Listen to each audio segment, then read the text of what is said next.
Hello everyone, I am Isha. Welcome to all in my new another video. Now we start from part number 3rd, question number 2nd of exercise 4.1 class 10 quadratic equation. So first two part we discussed in the last video. So start from part number 3rd. Rohan mother is 26 year older than him. इसने क्या कहा है कि रोहन की जो माता जी हैं वो 26 ईयर ओल्डर मतलब 26 साल बड़ी हैं. हिम मतलब उससे रोहन से 26 साल बड़ी हैं. The product of there edges. उसने बोला है कि प्रोडक्ट अगर हम उनकी एजेस का प्रोडक्ट करें 3 ईयर फ्रॉम नाउ, आज से मतलब आज जो उनकी एज है उससे 3 साल बाद अगर हम उन दोनों की मदर और रोहन की एज का प्रोडक्ट करें तो वो क्या हो जाती है, नाउ विल बी 360. तो उनकी एजेस का प्रोडक्ट क्या निकल के आता है, 360. We would like to find Rohan's present age. तो हमें रोहन की प्रेजेंट एज निकालनी है, तो इसके लिए हमें क्वाड्रेटिक इक्वेशन को फॉर्म करना पड़ेगा, यहाँ पे निकालना पड़ेगा, राइट. तो हम प्रेजेंट एज लेट करके चलते हैं. हमने लेट कर लिया, लेट रोहन प्रेजेंट एज हमने लेट कर लिया x ईयर्स. समझ में आ गया. तो रोहन की माता जी का तो हम यहाँ करेंगे mother's present age is, Rohan की माताजी जो हैं 26 ईयर ओल्डर देन हिम, उससे 26 साल बड़ी हैं. अगर हम रोहन की एज में 26 को ऐड कर देंगे तो ये उनकी मम्मी की एज आ जाएंगी. समझ में आ गया, क्योंकि उससे 26 साल बड़े हैं. अगर रोहन 10 साल का है तो मम्मी कितने की होंगी, 10 + 26 मतलब 36 ईयर्स, राइट.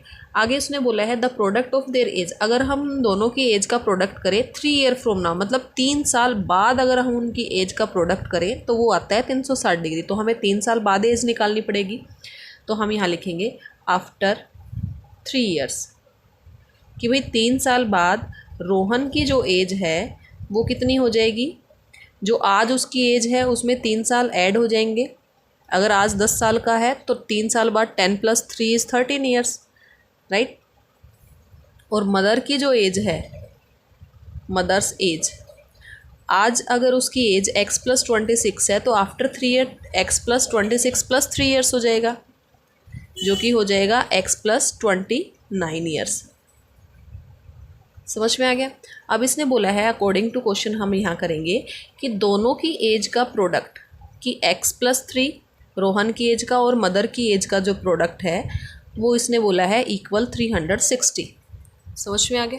तो हम इसको सोल्व करेंगे. x + 3 ये वाली ब्रैकेट इस ब्रैकेट से मल्टीप्लाई होगा, तो एक बार x को x + 29 से मल्टीप्लाई करेंगे, एक बार 3 को x + 29 से मल्टीप्लाई करेंगे और इक्वल में है 360.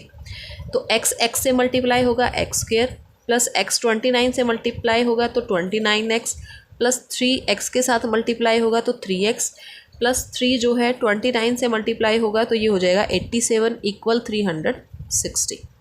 समझ में आ गया यहाँ तक. अब यहाँ देखिए x² प्लस 29 + 3, 29 + 3 कितना होगा 32x प्लस 87, 360 को इधर लेके आएंगे तो माइनस हो जाएगा और इक्वल में 0. अब ये प्लस का है ये माइनस का, तो दोनों टर्म आपस में सब्ट्रैक्ट होंगी और साइन जो है वो माइनस का रहेगा क्योंकि 360 माइनस का बड़ी टर्म है ये, तो इसमें से माइनस होगा तो ये हो जाएगा 273 इक्वल 0. तो ये हमारी बन गई क्वाड्रेटिक इक्वेशन. हम यहाँ करेंगे hence this is the quadratic equation to find. क्या फाइंड करना है, Rohan present age, Rohan's present age. ये हमारा आंसर हो गया. आई थिंक ये क्वेश्चन सबको क्लियर हो गया होगा. So move to next part. So next 4th part हमें गिवन है a train travels a distance of 480 kilometre. एक ट्रेन जो है 480 किलोमीटर ट्रैवल डिस्टेंस जो है 480 किलोमीटर उसको ट्रैवल करती है एट ए यूनिफॉर्म स्पीड, मतलब एक नॉर्मल स्पीड पे, यूनिफॉर्म स्पीड पे इतने डिस्टेंस को वो कवर कर रही है.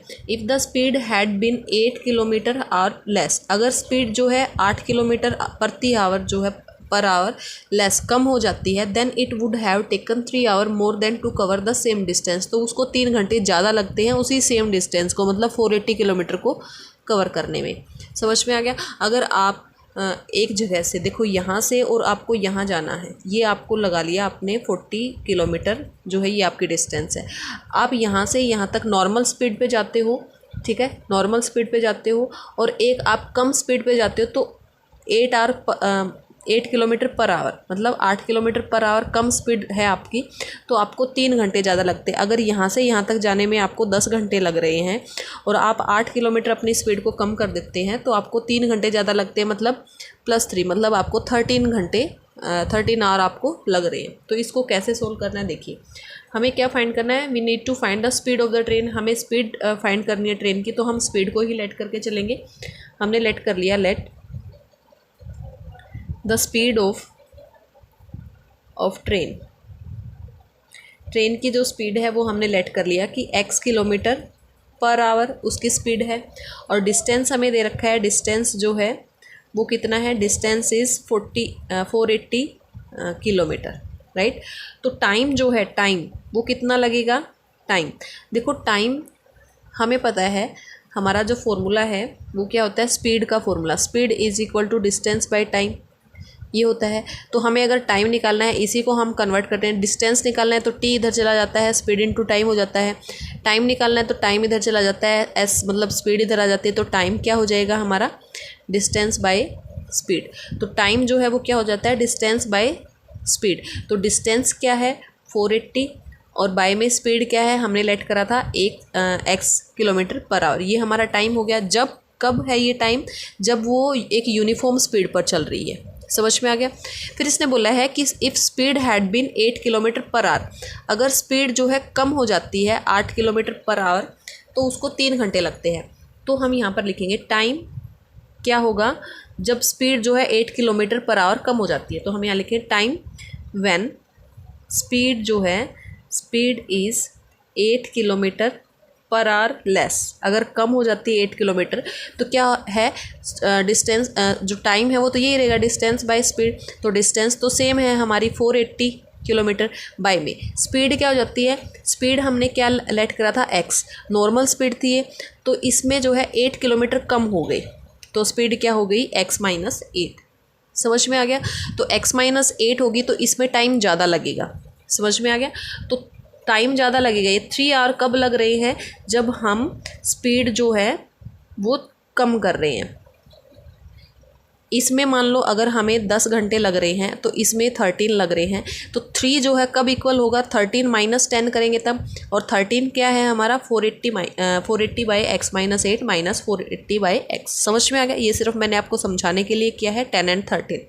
ये टाइम ज़्यादा कम है, ये ज़्यादा है, तो ज़्यादा में से कम को माइनस करेंगे तभी 3 आवर के इक्वल आएगा। क्लियर। अब इसको सोल्व करेंगे तो ये हो जाएगा, आप इसको ऐसे भी लिख सकते हैं 480 by x-8 equal -480 by x equal 3।